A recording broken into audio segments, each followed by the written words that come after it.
bienvenue à la ferme Morgane. Encore Frédéric. Je suis revenu ici en février, on est la fin février 2016, 22 février précisément.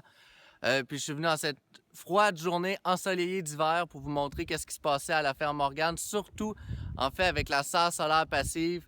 Elle a été cultivée tout l'hiver par une dame incroyable qui a fait du mescla puis des pousses de tournesol de façon commerciale pour la coopérative. Fait qu'ils ont créé un chauffage d'appoint, Jessie et Félicia, qui est un demi-rocket stove, demi-foyer de masse avec l'esprit du lieu pour s'assurer que la température ne descende jamais en bas de 10 degrés Celsius dans la serre. Les plantes auraient très bien pu survivre à un 0, -2, surtout la salade. Mais ça aurait vraiment comme ralenti la production, c'est que c'était pas faisable de façon commerciale pour la coopérative. Fait qu'ils ont créé ce chauffage d'appoint-là. C'est qu'on va vous présenter tout ça. Vous allez voir, à l'intérieur de la serre, il fait vraiment chaud, 27 degrés Celsius en ce moment. Il y a de la salade, il y a de la verdure. Ça fait que je vais rattraper Jessie et Félicia, puis on va vous présenter la serre. Fait que suivez-moi. Bon, ben, on est de retour à la ferme Morgane avec Jessie et Félie.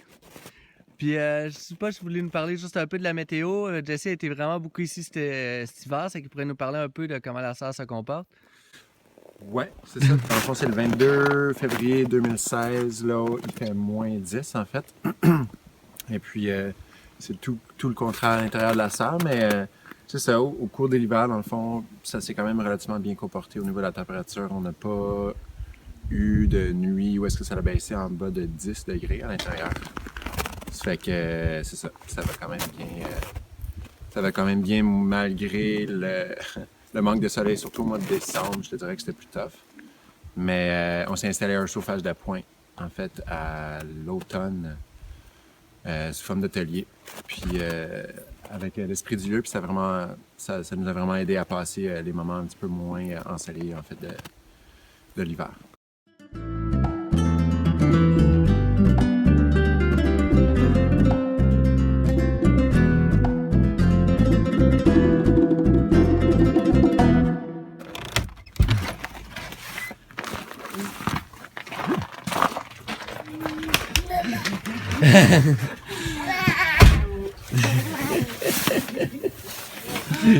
Allô, ça va bien? Ben oui. Mais dis-moi comment tu t'appelles?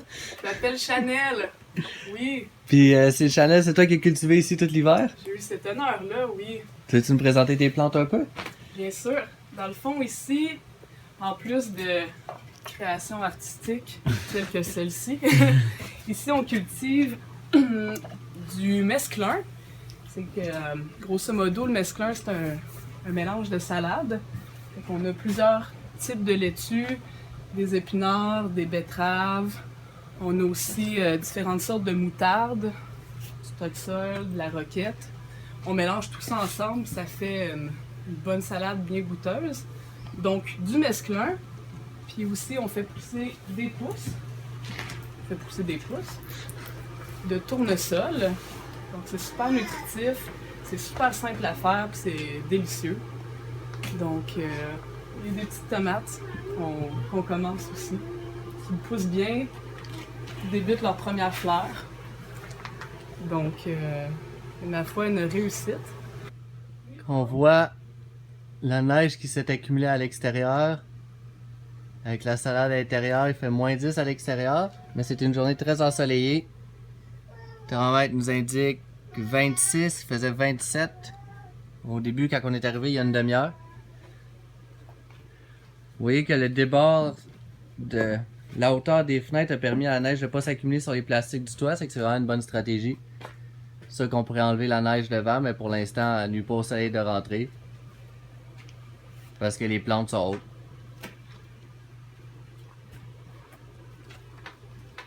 Félicia, explique-moi en quoi ceci est un foyer de masse et un rocket stove en même temps. Ben c'est tout simple. On pourrait dire que c'est un foyer de masse parce que c'est fait de masse, de maçonnerie. Puis rocket stove, en fait, c'est le système de combustion.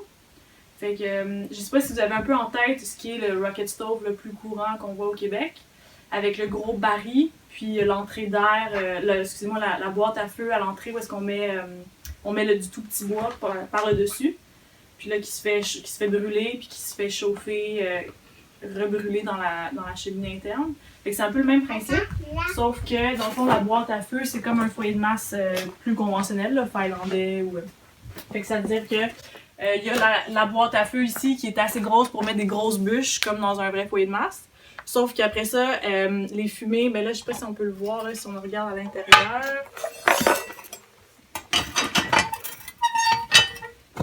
On voit, il y a peut-être une craque dans le fond. Si la lumière est bonne.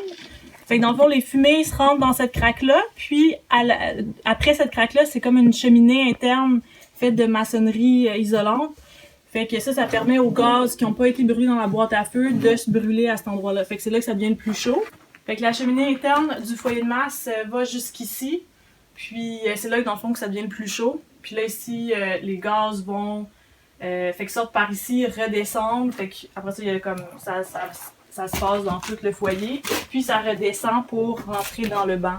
Fait que dans le fond, tout le banc de maçonnerie qu'on voit, c'est juste un canal de la cheminée. Fait que c'est la deuxième belle, puis ça se rend jusqu'à la cheminée pour la mise dehors. Fait que ici, il y a la petite trappe, la petite clé pour pouvoir bloquer la cheminée quand le feu est éteint, pour garder la chaleur à l'intérieur. Puis sur le côté, on voit la prise d'air pour amener une aire secondaire pour que la combustion se fasse super bien au niveau dans le riser, là, dans la cheminée interne. Good. Puis là, on voit quasiment le petit logo en arrière. Tu veux juste nous parler un peu de... Oui, en fait, c'est ça. C'est Jean-David de l'Esprit du lieu qui nous a aidés à faire ça. C'est lui qui a les compétences puis le savoir-faire. Fait qu'il est venu, il était intéressé par le projet de la serre. Fait que pour un vraiment faible prix, il nous a aidés à faire ce foyer-là. Puis, c'est ça. Good, nice. Merci beaucoup. Bonjour, juste pour vous dire que si vous voulez des pousses de tournesol que Chanel a fait pousser tout l'hiver, cet hiver ou le prochain, vous pouvez vous rendre sur le site internet de la ferme Morgane. Fauve ne veut pas que vous preniez ses pousses, mais vous pouvez quand même aller sur le site de la ferme Morgane, aller voir pour les pousses. Si vous voulez aussi me suivre pour d'autres vidéos, je vais mettre des liens tout autour qui vont vous indiquer les anciennes vidéos qu'on a faites sur la serre des saisons passées. Puis voilà, abonnez-vous si vous voulez plus d'infos, c'est sûrement quelque part en bas pour rester informé. C'était mon plaisir de vous servir et à la prochaine.